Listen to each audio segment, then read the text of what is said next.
slam poet, incredible poet of the page, the stage. He's been published in many and very impressive publications, and we're very, very excited to have him. And we're gonna get right into it. Paulie, can you share us a poem? Sure. This is out of my book. It's going to come out backwards, but Sad Bastard soundtrack. It's actually coming out forward. Cool. Songs of Faith and Distortion.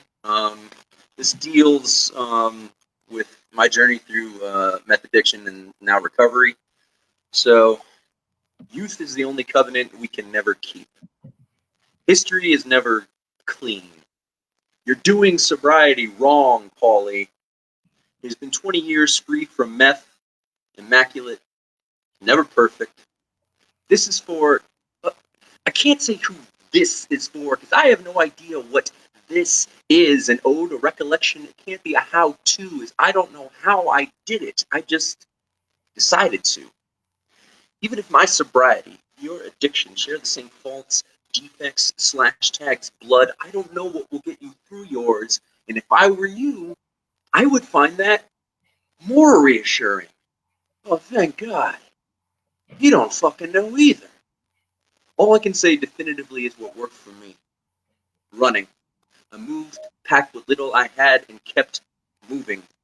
I can't remember half the miles, steps it took me to get here. Some are just better lit. Try it. Find your own. Try staying, meditating. Try the program. List those harmed. Make amends. Try abstinence, weaning, fellowship, community, therapy, memes, crystals. Hell, if Tony Robbins works for you, hop on that bulbous chin and ride that awkward llama all the way to Valhalla. The same goes for anger. Be fist. Live middle finger. Live for spite. To spite the fates, families, counselors, teachers. Fuck them. Don't let them be right. Assume they know best for you. Do not go out the way they want. Temperance like a bastard. Sobriety as revenge. The future is never perfect. Time is vindictive. Death is the only dance we'll ever perform. Immaculate recovery is a stutter step, dictated by life's mother callous rhythm, but can look like ballet to a spun wallflower. Damn. Wow. So I want to get into talking about your career, but first the content of your poem. I mean, I can't not talk about it. So, how long have you been sober? It'll be 23 years, October 15th. Wow. I remember that because that was the day I moved. That was the day I also moved to Denver. Okay. To get away from all that. Yeah, 23 years sober. I myself am 7 years sober. Word. Some change. Yeah. So you went through the program. How did you find that? How was that? I didn't actually go through the program. Okay. I used to have a hate on for the program actually, but I got checked by a lot of my friends who are in it. You know, some people need it, some people don't. It even says it in the poem. You know, find what works for you. You know, right. Tony Robbins worked for you, cool. If crystals work for you, cool. Whatever it takes. I can't be mad at the way anyone goes through recovery. Yeah. I've been to 3 meetings in my life, and I hated them. All I wanted to do was get high after. So I'll be honest with you, right? So like I'm not discouraging or encouraging anything other than, doing what works for you to get sober. But I can't go to those meetings either, because when I go to those meetings, what ends up happening is I end up hearing a story worse than my own. And that makes me think that's okay for me to keep going, right? Because so I'll go to a meeting and I'll be in the top percentile of like worst stories, right? I'll be like, because I was severe alcoholic. And I didn't get into abusing word, called hard drugs or whatever, but I was severe alcoholic, like crashing cars into trees, like waking up in cities I didn't know how I got there, like that bad, right? But then I'll be in an AA meeting and I'll hear someone like kidnap somebody at a bar, so I'll be like, well, that's a lot worse. I can just go out, so I need to just know that no, that was bad. That's an independent story. Don't drink anymore. Yeah, 2 meetings. The guy the moderator totally ignored the God, how we perceive them. Yeah. It was all Jeebus from this guy's angle. So I'm like, well, I'm a Jew. Fuck you. The weirdest one was when I grew up partly in New York. I went home I had to visit a friend. He's like, hey, would you mind coming to my meeting? And Lou Reed was in the meeting. Yeah. It was Lou Reed's meeting down in St. Mark's in New York. Yeah. Yeah. And then after, my friend's like, dude, it's Lou Reed. I go, I know. He's like, you gonna talk to him? I'm like, the second A stands for anonymous. I'm Right. not gonna pinpoint him at his meeting. Yeah. Yeah. Yeah, I'm not. But so that was cool, but didn't make me want to go back. Right. It's a cool experience to see somebody, but also like not appropriate. And the fact that you said that makes you not appropriate and makes this whole thing not Yeah, appropriate. I gotta go. yeah, yeah, Yeah, pretty much. no, that makes a lot of sense. That makes a lot of sense. So, so you gained a lot of national attention through the vehicle slam, and you're a tremendously successful slam poet. I mean, you made 11 teams. So, can you speak to a little bit to how you got into slam? Like, what's your first just getting Uh, in? How did totally. you get Well, before I even found slam, I wanted to like. My idea was to like start a band and like me like doing spoken word with a band. I was a real fan of the group Soul Coughing, and Mike Doty kind of did that thing. I started going to a Friday night open mic at the Mercury Cafe here in Denver when I moved here, and every poem, no matter how good or bad, got the golf clap, and I'm like, I don't want this. Isn't what I want. Then I got on a tiff with the host, and he asked me never to come back. And then an audience member said, I think Sunday they do a poetry slam here. I think yeah, that's more what you're going for. Um, I had never been to one. I'd only heard vague things, so I thought it was showtime at the Apollo, and they booed and they threw stuff. But he reassured me that it wasn't, so I went and I was hooked. I was instantly hooked. And I wound up just through sheer perseverance, because my poetry at that time was horrible. But I managed to make alternate for the 2001 team that went to nationals in Seattle, and my eyes were like wide open. I was like, I saw people doing things with poetry I never thought possible. It's like, oh, you can do that. Oh, I never would have thought of doing that. Oh, I do that, don't I? Am I that annoying when I do that? And it really just open. And I didn't get to compete. I was we always took our alternate, and so I just got to see it all. I went to all the day events, and yeah, it made me want to go back and made me want to up my game. And luckily, I was in the scene with poets like Ian Dougherty, who was my best friend, became my best friend kind of through Slam, one of the founders of the Slam here. Andrea Gibson. I was on 4 teams with Andrea Gibson, and if you're not inspired to up your game watching them, you're doing it wrong. Kate Mackay, and yeah, I just kept wanting to go back and did the alternate team member dance for a few years. Like 1 year I made the team, 1 year I was the alternate, and back and forth. 2004, our team made second place. We took second place at finals. That was a great time. Um, and yeah, after a while, like after 03, we would make semis every year. But we didn't get back to final stage till 2015, and I was on that team. And someone who I was on the 04 team with was on that team. So that was 11 years in between. There were a couple of years I missed. But yeah, I'm happy the last one I went to was here in Denver. Just yeah, and I was like, I'm gonna call my shot here. This is the last team I'm going out for. I love my team. Nationals is in my town, so hell yeah. But yeah, and I started getting the idea to tour, from that in like 2002, before I had any right or any right to go on tour. yeah, But yeah, Slam opened my eyes to like everything yeah, poetry could be. I met people from walks of life I never would have, different perspectives yeah. that I had never dealt with myself. Yeah, So the the National Slam, has sent many a poetry couch tour in motion. Can you speak to our audience who might be unfamiliar with both nationals and also how that happens? Like, what happens in Nats, and why would that lead towards the next thing you know, you're on a Greyhound to Tallahassee? got you. The National Poetry Slam was a national competition. It switched cities every year. Had the amount of teams kept expanding.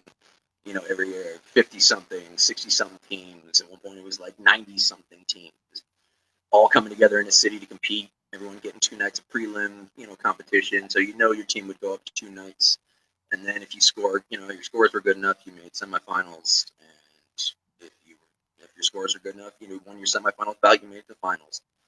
And once people see you in competition, be in prelims, semis, or finals, they're like, "Oh, hey, I run slam. We'd love to have you come out." So in 2002, I got the idea. I met one of the things nationals was great for was meeting people and connecting. I hate using the word networking because it's a marketing term and I fucking hate it. But you meet people and they're like, "Hey, we want you to come to our city. We think you do really well." So I put all these contacts together. I didn't have a car, so I asked Matt Mason, poet from Omaha, Nebraska. I was like, "You have a car. I have contacts. Let's do a tour." Oh, So we did one. Yeah, exactly. He's like, "Okay, if you hook, you got the connections." I was like, "Yeah, I can do that." And he seemed to have friends in like every town we went to. So yes, couches, but nice places. We stayed in a place in the Upper Haight in San Francisco when we were there, which was great to walk down to the Haight, and then walking back up, it was a San Francisco street, so it was like this. yeah, yeah. Yeah, I didn't figure it out until I was walking back one day. But yeah, so we did the Southwest and did the Bay Area, did Berkeley, did I wound up we couldn't get Oakland, but I wound up sacking. We'd go. Even if places we didn't have a thing, we'd be like, oh, show up, try to sack or compete. So that was like 3 weeks. That was great. I met a lot of cool people that I had met at nationals, but had more time to spend with. Like that was the first time I really got to sit down with Mike McGee and like really because 2001 our rooms were right across the hall from each other in the hotel. So yeah, and I've been doing that on and off Where since was where was 2000. where was Mike living at the time? San Jose. Okay, so where is he? Yeah, he was living in with Anthony Miller and a couple other in Oz and a couple folks. McGee was living in the kitchen. Um, yeah, it was. Yeah, so you stayed at a lot of variety of houses. Thankfully, the generosity of people. Hey, I'm on the road and I crash. Cool. So I've done the Southwest, up the West Coast a bunch of times. Midwest, not as much. A lot in the Northeast. I've toured New England. Like I lived in New England for a year, so we do that. Unfortunately, never getting more southeast than say like South Carolina, which is Yeah, weird because I lived in Florida for a while. My parents were like, "You should come here," and I could never make it happen. No, actually, Georgia's the furthest in the south, furthest southeast. yeah. I've toured in. I just could never make it down to Florida. And I Right. hate Florida. I love my parents. I hate Florida. So a lot of bad drug memory because I left Florida because I had a coke problem. Uh, Right, so right. I threw Tallahassee out there just a random C. I didn't realize you have a history in oh Florida. yeah, I'd never made it down there. Yeah. Yeah, but I've been doing that on and off since. And when I get home, I find a pickup job or whatever I can do to make money. So what part of what part, Uh, what part Go of ahead. Florida? What part of Florida are you originally from? I lived mostly South Florida, all over like Dade and Broward County. I did, man. Um, yeah, uh, Coral Springs, Tamarack. Um, yeah, I was in a band and we played mostly. I was the only white dude in an all Cuban band, so spent a lot of time in Little Haiti and Hialeah and South Beach. I've gone back since, and all the places I used to play are gone. Yeah, so I knew touring and like that kind of life through being a musician. But yeah, I hate Florida. Yeah. I hate it with a fire of a thousand suns. It's very interesting. I've been to Gainesville, and I heard this saying that in Florida, the further north you get, the deeper south, or the further north you go, the deeper south you get, or something like that. Oh Um, yeah, especially like the Panhandle. Yeah, definitely, yeah, definitely. but it's a trip though because like that's true. I mean, it's true. It did feel like being in Alabama or Mississippi, but then you get to South Florida, and I've also been there as well. And that's not the South. It's not like the whatever No, whatever negative ideas you have about South, but it's also not good.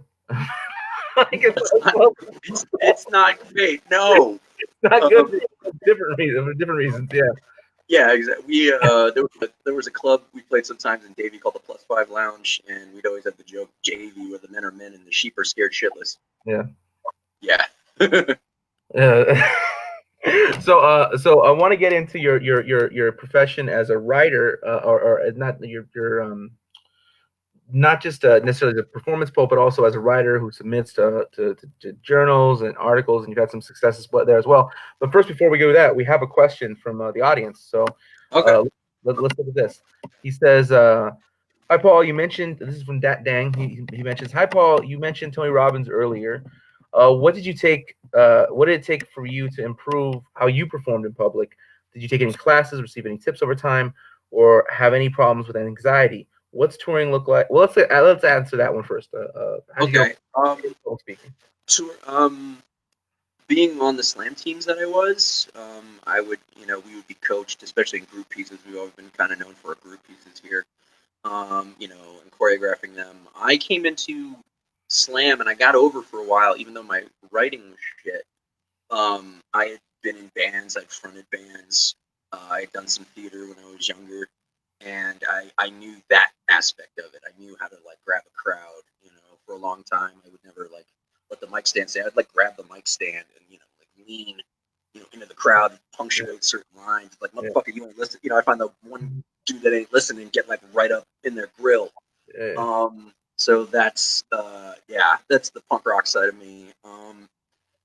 Anxiety, yeah, I always get, I still get nervous before getting up on stage.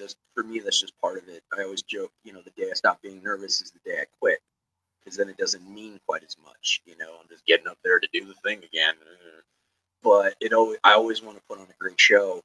So I do have anxiety. I just kind of barrel through it. But Monster Energy drink helps a lot. It's the only propellant I can still do, being a recovering meth addict. But yeah, I want to go out there. I always want to go do the best show possible. I want to, even if it's only reaching one motherfucker in the back, because I was that one motherfucker in the back. Be it in school, be on the bus, whatever. High school I had 5 friends. yeah, But like any Jewish neurotic kid from the Northeast, I somehow got into the performing arts. Uh, shock. But yeah, I did have problems with anxiety.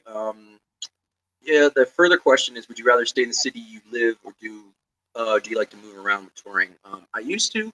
I'm 44 now, so not as much.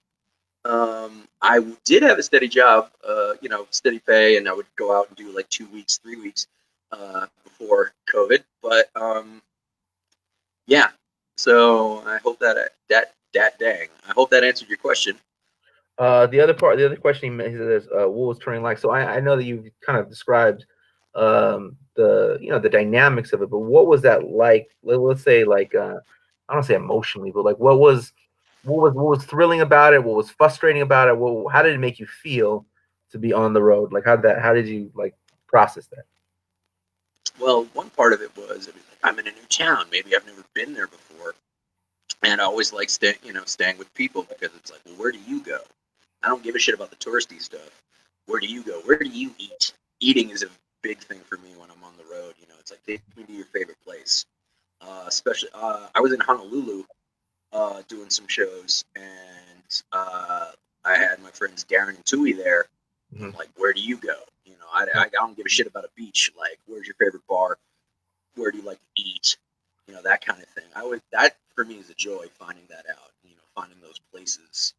And if it's a town where I don't know anybody, I'm staying with somebody I don't know. Diners, drive-ins, and dives would come in handy. I'd be like, oh, I'll try that one joint. Yeah, So yeah, connecting with people, friends, and food is always a big thing. But sometimes it's like, I don't know this person. The show didn't go real well. There's really no one else to hang out with. So sometimes it's isolating. Definitely, I'm not gonna sugarcoat it, but sometimes you can make the most money selling merch that you have, and it seems like the crowd is totally indifferent. Seems totally indifferent to you. I've had that happen. It's like, or I'll get off the stage and be like, I bombed so hard tonight, and then there's a line like out the door waiting to buy merch.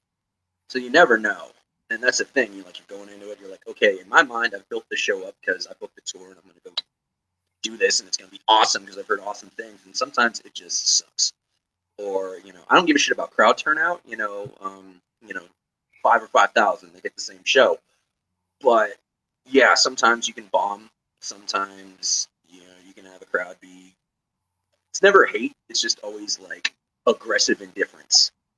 I don't give a shit what you're saying right now. Yeah. And we're gonna the bar and talk real loud and Yeah. whatever. Sometimes I'll use the punk rock tactic. I'll be in the middle of the poem. I'll hop off the stage and start crowd walking, and like get up in motherfuckers' grills. But yeah, I mean, you're gonna experience every different kind of thing on tour. You're gonna have the best show you've ever done in your life. You're gonna have what seems like the worst show you've ever done in your life until the next tour. Well, there'll be a new worst show. So what are your tips for performance poets or just people just who take the stage in general? How do they deal with an indifferent audience? What's the best? What are to like to bring them in? Like I think I just gave an example. Like if I think a crowd's not paying attention, like I'll grab the mic stand and like lean out from the stage, and be like, "Hey, you two talking in front." I've got some standard lines I use, or like anti-heckler lines and whatnot. If someone's like being like real loud, I'd be like, "Hey, yeah, I don't think anyone paid to hear you." Yeah, right. Pay to hear you. Well, did you pay to get in? Yeah. Well, then guess what, motherfucker? You pay to hear me, and if you don't like it, I'll refund your freaking admission right now. I've done that.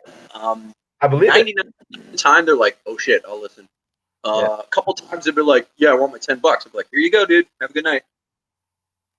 It's a weird. It sucks, but it's also wonderfully liberating to be able to dismiss an audience member. Sometimes that happens, and you don't want it to happen, but it does. So, a crowd walk. I've stopped in the middle of the poem. And stopped people from like jabbering. Especially it's always a couple of people down in front, and it's like, well, why did you sit up front? Why did you pay to come to an event? Sit up front, and then be loud and oftentimes drunk, and and like whatever. Like I'm the guy at the art movie. I'm the guy at the art movie theater. Shushing people. It's like, why'd you pay to come here? And then you're going to talk. I got gifted a ticket to go see Sinead O'Connor a while back at the Paramount Theater here in Denver. And there's a couple like 2 rows back, like, and I'm like, what? Go talk in the fucking lobby. You're going to the whole show that you paid for 2 tickets to go see. Get the fuck out of here. I love it. I love it. No, I love it. Yeah. I hear you. Can we hear another poem? Yeah, actually, I've been working on this will probably be a new book, but at some point, can't really be sure of anything right now. But I came up with this idea of being Jewish, but I used to joke that my saint was Tom Waits. Okay. Like I'd had that idea a while back. I wrote a really bad poem, but I was on tour with another poet, Valen Page, out of Minnesota, and they have a cycle of poems about involving the Oracle of Delphi. So I was like, I'm going to revisit the saint idea. And this is one of them. This is Perdita, patron saint of midnight. Gather unto me all those crying into the dark, who can't turn their back from the night before, who can only greet the new day without the sun. Those who thrive under the certainty of the stars, and the ones made small by them. All the barrooms and all those who can't go back. The needle dancers and powder mad, tipped on the verge of never again, just once more. Those whose power lay in the moon, and those who ply their trade in its light. All the damned and the blessed, the hounds and the hounded, everyone who can't fathom reaching this hour, and all those praying to reach the next.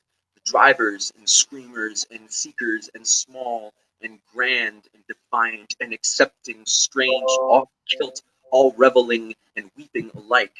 Lift up all your hands to the dark, and know that someone knows that you are here and that you are whole. Yeah. Yeah. So this new project that you're working on is a book of saints. Can you yeah, no, that's can you expand a little bit on that? Tell our audience a little bit about this concept. Yeah. I mean, I was always fascinated with the concept of saints, and I get I get told a lot of the time, it's like, for a Jew, you use a lot of like Catholic imagery and references in your poems. I go, Yeah. well, that's because more people will get them. I could Yeah. quote the Talmud all day and night. Yeah.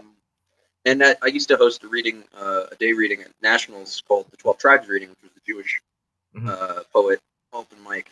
But I always find, and I have a real resonance with Catholic imagery, so I was like, why can't I have my own saints? And why can't there? I mean, there are saints for a lot of things.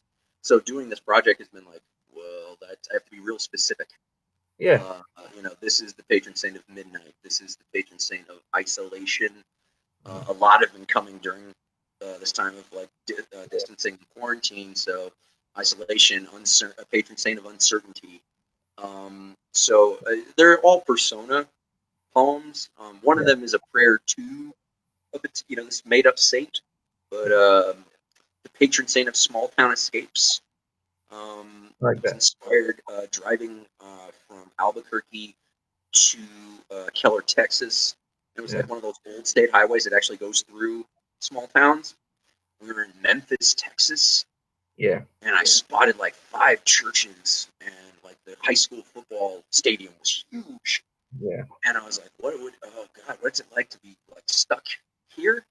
What if you're queer? What if you're, the only queer kid in town, the only Jewish kid, whatever, how do you escape? And, so it's more like, I'm making up saints for things that people need that may not be, a general thing, like a small town Yeah. escape. It's a very kind of specific thing. Right. But yeah, Well, so I think. that's, go ahead.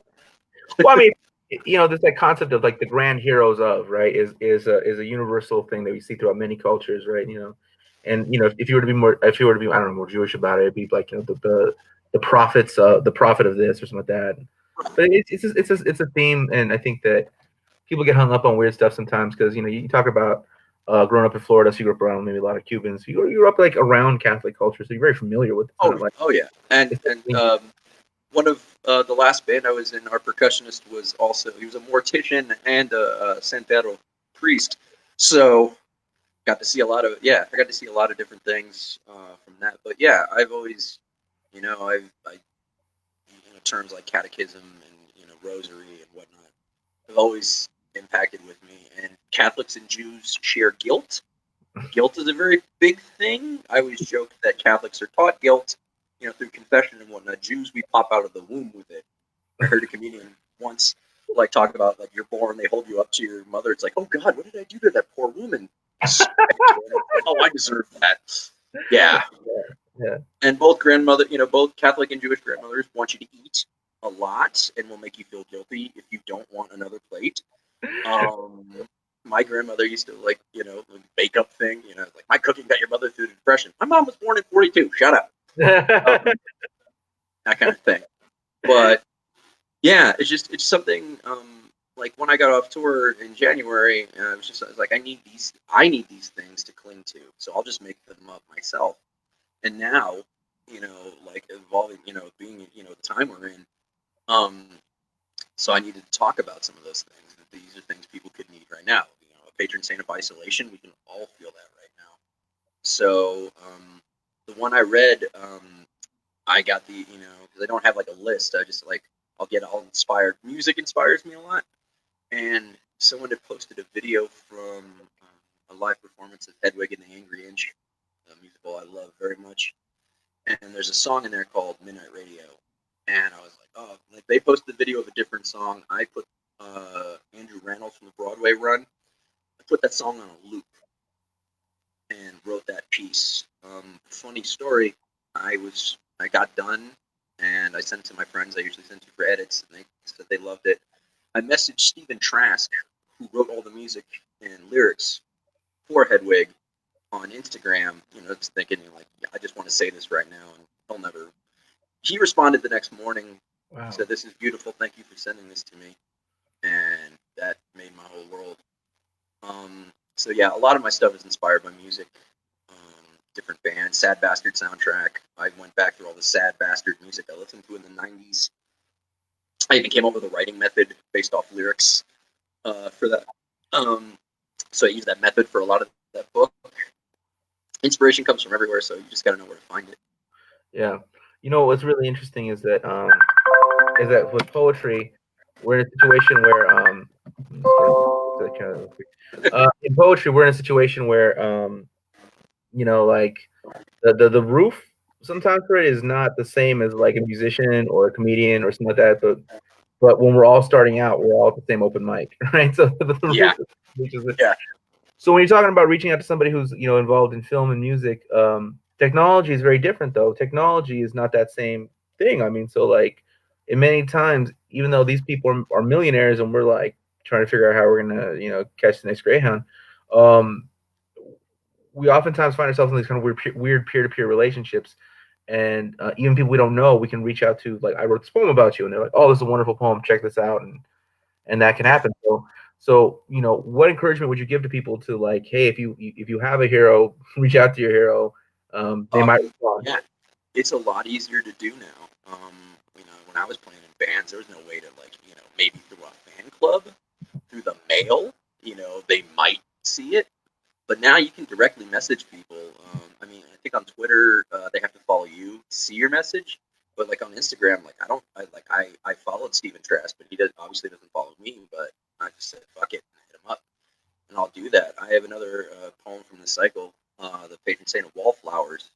I was very inspired by Stephen Chbosky, who wrote the book, The Perks of Being a Wallflower, and also wrote and directed the movie. So I messaged him. He didn't hit me back, but it's a lot easier to do now. Um, and yeah, I just like to let people know when they inspire me. Unfortunately, a lot of musicians that inspire me are dead, so there's no way. The only not relative I've thanked in my last two books has been Ian Curtis. He was the lead singer of Joy Division. He killed himself in 1980. But they've been a huge inspiration to me. So if your inspiration is living and you can find them on social media, hit them up, let them know. Because like I've had people hit me up. It's like, oh, your poetry got me through this. It inspired me to do this. Nothing will make my day more than hearing that. Because sometimes I get to the point like, why do I bother with this? Why do I do this? Why do I bang my head against this thing? And all it takes is one person in a show like that, and it's like, okay, I won. That was 3 10s. I won. You know, like this reached one person. So, but in this age of connection, I was talking to Matt earlier. I watched a feature set from somebody in New Zealand on Yeah. Facebook. It's amazing the technology now, but you don't abuse, the ability to reach, out, to reach out to your celebrities and like barrage them and bug them. But yeah, if somebody inspires you, reach out, let them know. Any artist at any level, that's one of the best things that we can be told is that we inspire somebody or we help somebody through a particular thing. I had one guy show up at Slam a few years ago. I had this older poem, and I was describing my friend's tattoos in the poem and what they meant to them. I had this line: my friend Era has a lock and a key in hearts on their arm. So I'd say lock and key is the only thing that reminds me I'm the only one who lets anyone near me. And then, like a month after I started doing it, this kid showed up and he showed me, and he'd gotten the lock and key because of my poem. That freaked me out a little bit, A little bit. but I was like, "Wow, that's going to be on you for life." Um, so yeah. If somebody inspires you, reach out, let them know. Show them what this thing is that they inspired you to do. It will make their goddamn day if they're not a dick. Um, yeah, I have a thing on my Facebook bio. It's life rules: 1, make art; 2, don't be a dick. Yeah. Number 2 is many subsets, but yeah. Well, so you're here. Say it loud, say it clear in the living years. All right. So Yeah, exactly. Thank you, Bruce Hornsby. Mechanics. That was Mike and the Mechanics, right? as Mike and the Mechanics, yeah, I think so. Yeah, but it was very around that time. Yeah. So I want to get into again. We're gonna get into your success in publishing in these periodicals. But there was another thing that I want to kind of talk about just based on what you just said. So there's that one thing where it's wonderful feedback, but one thing I've experienced and one thing I talked about to a few other poets. I think Joyce Lee was one, and then this came up with in another conversation as well with Alejandro Jimenez. is that when you're performing, you practice this so many times. So no matter what you're feeling, it's written in a way and structured in a way that you're going to hit these emotional high spots. And even if you're not really feeling, even if it's just kind of in the moment, or um, if you perform well, you're going to inspire feelings in the audience, and they're going to feel things based on what you're saying and hearing your story. But they're also going to think about similar stories in their own life, right? If you wrote well and perform well, so when you get off stage, they're going to bring the weight of their whole life experience on you, and you may or may not be in a position for that. And then there's a line. So, like, how do Yeah. you deal with that? How do you deal with that? I always again, rule number two, if I'm not being, real pushy or, Yeah, a dick about it, I'm always like, I would love to talk about this. Let me get this line knocked out. And then if you're still around, yes, I'd love to talk about it. But sometimes you have to also realize that some people, and this has come up in the slam world, and like a coach not being a therapist, mm-hmm. and sometimes you need to advise them. You're like, well, I've been through this, and this is what I've been feeling lately, and da da da da. It's like you need to talk to somebody like a professional who knows how to deal with this. That's not me. I'm glad I, could connect with you, inspire you that way. But sometimes the best thing you can do is like you need you need to talk to somebody about this. A professional who knows how to deal with this stuff. So sometimes that's hard because they're really like in their emotions about it. You've brought that out, but Right. we're not. People talk about artist therapy for us, yes, but we're not therapists. We're not mental health professionals. So sometimes you have to steer it that way, and sometimes like 0.1% of the time they're just like, I want to monopolize your time. Talk to me. It's Yeah. like, yeah, no, that's not how it works. Right. There's like 80 people here. Yeah. They all want to talk. So What I'm describing is through no fault of anyone. It's just the nature of the situation. But even therapists don't operate that way. You got to schedule a meeting with the therapist. We got to like da da da da da. And the therapists don't do like drive-through therapy was like 50 people on a line, like like okay, 30 seconds, let me bless you and move on. I mean that's that's like water of the Lord's there's a song to yeah. Catholic. Yeah, sometimes you got to deal with side joke.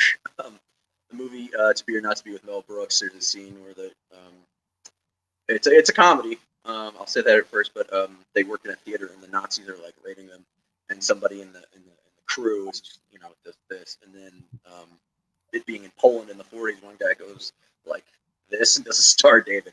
Um, but it's hard sometimes, and sometimes you can't be all the things this person needs. Um, I tend to keep in mind like national resources. They're like, I've really been thinking about doing this thing to myself, and it's like, here's a number you can call. Like being able to like have that on hand. Yeah. Um, can work. Yeah, it's a lot. It's a lot sometimes, and I've tried to fight that urge. Like when I go see someone who inspires me, and I want to tell them this thing, I have to realize it's like they're doing their show, they're doing a job. Maybe not. Um, yeah, it's. I've met working like the concert security job I do. I've gotten to meet a lot of people I admire, and there's been a few people I've had to like fight back the fanboy. Yeah. And be like, they're doing their show, they're doing their job, they want to chill out after the show. If they want to talk before the show, because I usually work the backstage door, and I get the Killing Joke, one of my favorite bands of all time, played, and I'm just like, you guys are great, and I'll just leave it at that. Sometimes they want to talk, sometimes they don't. Sometimes they want to talk about the weirdest things. GBH, British punk band, we talked British football for an hour, but that's what they were down to talk about. So I'm like, cool. Yeah. But yeah, it's hard sometimes to know what the line is. Yeah. Okay, we're finally gonna get to the thing I wanted to talk to you about 20 minutes ago before you kept being so interesting. All right. Oh, Yeah, you're getting me off schedule here. So in addition to your success on the slam stage, you've also been able to get published in a number of the first tier publication. So, when did you start submitting, and what has that been like? The process of getting those publications. I started submitting in 2012, like after I'd been in Slam like 12 years, and people were like, "This is the thing I do," and I was like, "Oh, I should." And I actually got um, um, acceptances from the first two journals I ever submitted to. I'm like, "This is great." And then I learned how it normally goes. And then once Submittable started being a thing, there are a lot of journals that still use email and whatnot, but when I discovered Submittable, I tend to shotgun submit. Here's the 4 new poems I have. I always research the magazine, of course, and see if like that's what they're, if they're doing a themed issue on this theme, that isn't, related to anything I've written, I don't submit to there. But Submittable makes it a lot easier. It's like copy paste bio, copy paste a form of a cover letter, attach the document, boom, boom, just rename the document for the magazine you're submitting to. So I just shotgun submit, and it's been good and bad. Funny enough, Susie Q. Smith saw a thing on Submittable's weekly blog. They're like, we want to know about your acceptances and your rejections. Like, do you have a record number of rejections? So I sent in my name. I go, yeah, I've been rejected 64 times this year, and it was 6 months into the year. And so the next week, they posted my name and my number of rejection. It's like, here's people that record number of acceptances. Here's people that got a lot of rejections. And I'm like, I got accepted for rejection. So I started this hashtag, accepted for rejection. Yeah. A few of us in Denver had a closed Facebook group called Jerk Life Rejects Club, where we would go and talk about our rejections. Mm-hmm. And then William James from New Hampshire, poet from New Hampshire, would post their rejections everywhere. And I'm like, that's a great idea. People need to see that it's not all like, hey, I got here, I got this. Because social media tends to promote that. Like you only see somebody's successes. So I'm like, yo, this sucks. This is the thing I go through too. And a lot of people are like, thank you for giving that perspective, because I feel like I get these rejections, I'm never going to get published. And it seems like that sometimes. But sometimes, voicemail poems, a journal, and I post the audio and the text of the poem. I've gotten in there a few times. The one that kicked me in the head was the Emerson Review, which I'd heard about for years. And I'd been waiting to hear back, and I didn't even get like a rejection email. Like, okay, and then they sent me a thing like, "Hey, you're going to be in our anthology, or participants in the anthology, please send this information." I was like, "You never told me I could in." Yeah. But yeah, so yeah, just submit a lot, and you're going to get rejected a lot. No one gets accepted all the time. I've known some great writers that have been accepted. There's some great writers I know that like, oh yeah, I finally found a home for this poem that I've been submitting to places for 4 years. So yeah, I mean, I just do it. I play the numbers game. It's like I throw work out often and everywhere. Someone's gonna be into it. I got hit up years back from a guy doing a poetry translation project on Slam in the Czech Republic, and then I didn't, he's like, I want to, send me a poem, and then I didn't hear from him for 2 years. He's like, 2 years later, he's like, I found a home for the thing, and then they sent me a copy, so I've been published in the Czech Republic. Same thing. Litmag in France. Litmag in Germany called Zeitblight for Textinspiration. Or Prisma, Zeitblight for Textinspiration. I think the title of the poem grabbed them because it was flipping the bird at Freud's screaming corpse. So you never know what a lit mag is going to catch on to, but I always try to make the first line be a killer. It's like, oh, what's this? Like draw me in. Like I'm performing. Like I always want the first line to be a killer. And for a while I had trouble titling poems, and I always wanted to have this killer first line. It's like, what if I just make the killer first line the title? And that way I can say and even in slam, it's like you never hear, the title of the poem. So I would just make that the first line instead of people going, oh yeah, I like that poem you did about your dead aunt. Like that has a title. Which is why my poetry titles have gotten longer. A lot of times they're a sentence in and of themselves, but why not? If a band can be called "And You Will Know Us by the Trail of the Dead," yeah, which is a Genghis Khan quote. You can have long. Like I'll give you an example. out of this book. Yeah, one of the poems is just because I know the architecture of my closet doesn't mean I want to go back. That's the title. Yeah, that's good. I Yeah. like that. So talking again about your book, the book. Well, actually, before we get into that, so you can keep giving me these little side detours here. Before we get into that, you don't really seem to have a fear of rejection, whether it's the slam, whether it's submitting. So for many in our audience, I mean, I think that the fear of public speaking is tied to the fear of humiliation, the fear of submitting stuff tied to the fear of rejection. All these things are tied to these fears of this really core human thing, right? So why is it that you don't feel those things, and why, and what can you encourage people to just turn that voice off? I mean, and just do it. Well, I used to get really messed up when I deliver. When I do a slam and I deliver the hell out of a poem, and I know the writing's good, and I know my performance was good, and I'm getting like sixes or fives, and I used to get really pissed off. I'd go punch a door and like go walk out, in the parking lot and just vent. And then this kid Will, he used to come to our slam. He was like the most like wispy emo boy in the world. He's like, "Why are you mad?" I was like, "Rah, rah, rah." Like, dude, it's just slam. And I was like, 17-year-old prophet, thank you.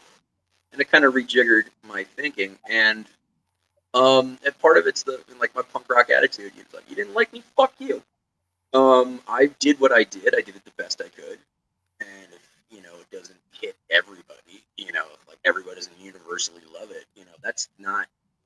It's also what I realized who I was writing to and what I was writing from and for. It's like, yeah, my stuff isn't for everybody. I understand that. There aren't a lot of queer Jewish meth heads, recovering meth heads walking around. But it's weird. Doing workshops in high schools and stuff. It's weird. Like the kids who normally dig my workshops and whatnot is the weird goth kid in the back snorting his Ritalin off his desk. And I'm like, well, that's who I'm writing to. I was the kid sitting in the back stoned out of my gourd. Didn't like anyone, no one liked me. So yeah, I think part of it is fuck you. It's just like, this is me. This is who I am. This is my Yeah, art. Because slam and any performance art in general is just like, here, look at my heart, poke at it. yeah. You know, yeah. If you believe in you and your work, doesn't matter what anyone thinks. It's like why it makes you think about why you're doing it. And if some people don't like it, there was like a 3-year stretch when I've been on all these teams, and then there were 3 years I couldn't get on the team to save my life. And maybe and whatever. But yeah, just you need a little bit of a middle finger in your heart. Um, There's a middle for some finger. reason, there's a middle finger in my heart under my rib cage. But I won't let it out. For some reason, I put it in my head is there's My Big Giant song, put a little birdhouse in yourself. There's a Yeah, little no, thing in your heart. Bukowski thought there's a bluebird in my heart. Something like that. Oh God, what was it? My favorite comic book writer and writer in general, Warren Ellis. Yeah. His comic Transmetropolitan. Like the line that hooked me in the first issue of reading that was someone saying, "I want to shit in your heart," and I'm like, "Wow, I'm interested. What's next?" Yeah, and my perspective might be a little skewed. Right. No, but it's almost like you have the antibody, and it's really kind of like what is this little sentence that rattles in your brain that's the antibody towards fear of rejection, fear of the stage, fear of getting embarrassed. These things that prevent us from actually trying to do anything. And so it's really good to share that with people who experience fear and anxiety around. Yeah, Jay Smooth. You check out Jay Smooth, the hip hop blogger. Yeah. Yeah, he had this video about the little hater that lives in you and does exactly what you were describing, prevents you from like how to kick the little hater in the dick. I'm paraphrasing, but yeah, you got to see the little hater as adorable. The little hater in you is adorable. Like, oh, you're cute. That's good. Yeah, I'm gonna do the thing anyway, but you keep talking. It's good. Silence your inner heckler. Kick them out. Yeah, exactly. Yeah. All right, so now the book. Can you tell us more about this book and the press that put it out? Definitely. This is Sad Bastard soundtrack, Songs of Faith and Distortion. And screw the person who wrote me saying you ripped that off from a Depeche Mode album title. I said fuck you back. They ripped that off from a hymnal. So no one in art is original. Genealogy of Yeah, Rip. yeah, exactly. I started writing it like 2017. I got this weird idea for a writing method. I'd go through like Sad Bastard albums, like music I listened to in the early '90s, like Alice in Chains, a lot of Alice in Chains.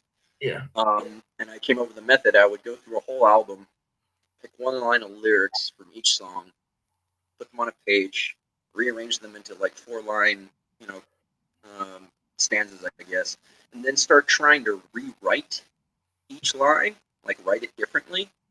And then usually about 4 lines in, I'd be like, oh, this is a poem about meth. And then I would just go from there. And that's how I wrote most of the poems in the book. Um, so that's how that came together. And the publisher is Swimming with Elephant Publications out of Albuquerque, New Mexico, Cat Crespin. Funny story how I got onto them. I had a manager for a little bit. Um, and they were, trying to start a, little management company or agent, for poets. Um, but to quote another person who was managed by them, my agent fired himself. He basically just walked away from all of it. I'm like, okay. But one of the things, Will Gibson was helping him out with this, and he went to Cat at Swimming with Elephants and basically worked out a deal. Whoever's in the management crew, who's being, represented by this person, to try to get book deals for them. And apparently, one of the selling points was saying, "Well, Paulie's in on it," and they're like, "Yes." So I put a book out through them called "From Below Denied the Light," and that's still available through all the usual suspects. But and I liked that book, but it was kind of more of a rush thing. I was going to be doing a tour, so I wanted to have a book for the tour. Not that I'm not proud of the work, but it was more, like these are poems I have, I will put them together. So that was more of a compilation. This book is, once I had 4 poems in, I'm like, I know what this is. And I came up with the title before I started putting the poems together, but it kind of all informed each other and shaped that. Swimming with Elephants is a DIY nonprofit publisher, which is very rare. They're a small press. They're nonprofit. Basically, they front you 25 copies of your book. Um, if you publish through them, and you can and you can pay cost if you want more copies. Like if you're going on tour, you pay cost for the books. But once they've sold through their online outlets, 25, to make up for the 25 copies they gave you, the author gets all the profit after that. So it's very much like a DIY music label, how bands did it back in the day. And that's really what appealed to me when when Will came to me with this and then Cat hit me up. I'm like, yes, this is the kind of arrangement I like. I've always put out my own books, put out my own poetry, albums, CDs, arcane media now, an arcane medium.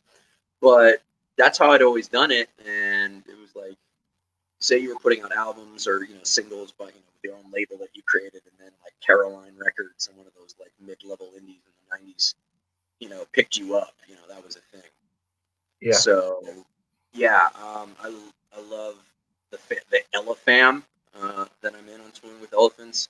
You've had Mercedes Sultry on here. You've had Jessica Helen Lopez. Cat. There's a Bassam is on the is on the label. I always call it a label. Yeah, I'm awed by the family I'm a part of Yeah. through that publisher, and they basically, they'll edit as so much. They'll look through your book and look for like errors. Oh, do you really want 2 spaces after this word, kind of thing? But they never try to mold your work. That's good. Like but them agreeing to put you out is them having faith in you and your work. I like that. Yeah, and whatever you deliver, they're going to be like, yes, we stand behind this. This poem title's a little long. Can we shorten it for the table of contents? Like, that's the most editorial you'll get from me. Yeah, no, that sounds like a fantastic thing. I really am a big believer that we need not just to not just have independent presses. We need to have networks of independent presses that are connected to Oh each yeah, distribution lines, etc. I'm published with Flower Song Books, and we're doing a lot. There's a lot we're trying to do to connect to other small presses and figure out ways that we can work together. So I'm very thrilled to bring on Swim with Elephants, as well as people in Polish Right Nomadic Press and a few others out there. It's really, I think we need to come together, especially right now. I mean, Jesus, we need to. People are inside; they want to read books, so we need to sell them books. exactly. Exactly. No, trust me, I know. Yeah, Yeah, I'm not working right now, so yeah, and I know understand people don't have, like that's why I try to throw in like bonuses. It's like, oh, you get the book, but I'll yeah, send you a whole other digital chapbook. Plus, I have these poetry broadsides, like these posters of poems. Like I'll yeah, send that to you digitally too. We need art right now. We really, really, really do. yeah, Um, I do at least. I've been trying to help out arts organizations where I can, relief funds for artists. I may yeah, not be able to contribute much, but I actually had a musician send. They were like, hey, we're all inside. I run this record label too, and I sent them $10, and I'm like, sorry, this can't be more. And they via PayPal, and they refunded me and like sent me a message like, I can't ask a fellow artist to do this right now, but yeah, thank you. And I'm like, yo, if you need any help promoting any of the projects on the label, help with that. If I can't help out monetarily, I'll share a link. Contribute $5, $10 where I can. But artists need to support artists right now. right, right. No, that's absolutely true. I wanted to ask you, have you been doing a lot of these Zoom readings? Some in Zoom, I'm just getting familiar with the technology. Like I did, uh, Greg B out of Eureka, California, was doing one with Shauna Alden was the feature, and they were doing like an open mic too. So I figured out Zoom and got on that. It's Yeah, still yeah, weird to me. yeah, I did also the open the Dirty Gerund in Worcester, Massachusetts. yeah, I used to live with Alex Harlan Beatties, who runs that, yeah, and I saw a thing like they were doing a thing. I was like, okay, I kind of got Zoom figured out and did that. Yeah, and I've done some on Instagram Live. yeah. Yeah, I'm an old man and I'm trying to figure out this groovy technology the kids are using, but Right. uh, So Zoom or Instagram Live or just Facebook Facebook Live, Live. whether you're doing somebody else's event or you're signing up on the list with a feature, whether you're just doing your DIY, just doing your own like thing just to share some work. Yeah, I've been doing this thing lately. It's like stir crazy or something where I start moving the screen around like this, like I'm like my own music video director, like I'm like oh man, like it's actually I'm trying to emphasize what is better about the internet and not what is worse, right? So what is worse right, not face to face. What is better though is that we can cut distance, we can cut space. It doesn't matter that you're in Denver, I'm in LA. That does not matter. The fact that you could be in Tokyo, it wouldn't matter, right? So that's go what to an open mic in New Zealand like I did tonight. open mic is doing. So that's what's better. What's worse is that we miss the face to face connection. But The also interaction. Yeah, but what's better for performance, and what's worse is you can't like be moving around stage and exciting people that way. But you can be a director of your own video like this. You see how intense that is? You see like this like little back here? Like that's like So imagine your I, poem, you're escalating to the end, right? You're going to the climax like that. It's yeah. So you get intense. Exactly. I've done it inadvertently a few times while I'm reading. Like I have this like little like rolling Yeah. porta table with my laptop on, and I'll be like either because I'm holding a book or I'm leaning, and I'll like Yeah. move the table, Yeah. like not on purpose, and then I'll see the screen, and I'll be like, oh shit, I've been doing that for like two Yeah. minutes. Yeah. Yeah. Yeah, but yeah, I've I'm attempted a couple times, but I know if I try to like do cute shit with my laptop, yeah. I'll break it. Yeah. I'll Yeah. drop it, fucking break it, and I can't. Or we'll I do it with can't your phone. Do it with your phone. You can move the phone around like this, exactly, exactly. flip the Yeah. screen around just to fuck with them. So I have this poem where it escalates towards the end. I'm yelling and screaming, but because I was using my phone, it didn't make sense to scream. So I just started like laughing and being, oh, right. And that actually is probably gonna change the way I end up performing it. Forming Like the poem. Yeah. exactly. So I think that we can discover certain things in this moment that weren't available to before, and I would encourage everyone who's going on these open mics and doing Zoom, to become their own directors because why not? Yeah, I noticed things that like I it's pretty well trained after all these years, but I have a lazy eye, so Uh, sometimes I don't notice while I'm performing, and one eye will go out, and I'll catch myself doing it. I'm like, oh fuck, you know. In public, I like play it off, look at my eyes drifting, and they're like, yeah, dude. I'm like, oh, sorry, yeah, yeah, I yeah. knock it back into place. Right, But right, right. yeah, it's a little weird having yourself like look back at you while you're performing. Yeah, yeah, You know, it's like, do I flare my nostrils that much? You yeah, know, you can get in your own head, like while you're doing a poem. It's like, oh, I didn't trim my nose, guys. Fuck. yeah. But like, okay, Does but my like beard, right? does my beard move that much? You know? But like dancing, right? When you're dancing, the trick to dancing well is just making it intentional, just doing it on purpose. Whatever you're doing, do it on purpose. Don't be like, oh, I don't know what I'm doing, right? So like No. performing, do it on purpose. So like like make your eye like that, just like you like exactly, exactly. There you go.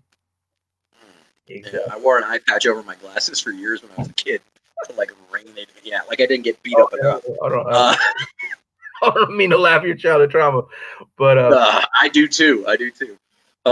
Yeah, I was the allergic sick kid that got beat up a lot, and the lazy eye and the glasses didn't help, nor the colorblind my nightmares my mother would dress me in. Yeah, I always joke. I like as a kid, I might as well had a sign over my head that said "Beat me hard." Um, shock! A kid who got bullied when they were younger got into performance art. That never happens. Every kid in not theater. Um, not once.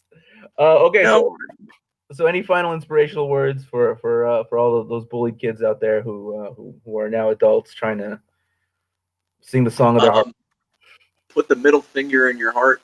Fuck those people. Um, yeah, I always say if you peaked in high school, you're living a sad life right now. Like all those people that used to beat you up and give you shit in high school, they're having a horrible existence right now.